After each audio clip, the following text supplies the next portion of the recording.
প্রিয় ভাই, আপনি জানেন কি আমাদের প্রিয় নবী ও রাসূল হযরত মুহাম্মদ সাল্লাল্লাহু আলাইহি ওয়াসাল্লাম বলেছেন, যে ব্যক্তি প্রত্যেক সালাতের পর আয়াতুল কুরসি পড়বে তাকে মৃত্যু ব্যতীত জান্নাতে প্রবেশে আর অন্য কোনো কিছু বাধা হয়ে দাঁড়াবে না।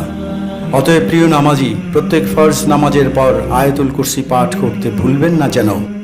বিসমিল্লাহির রহমানির রহিম। আল্লাহু লা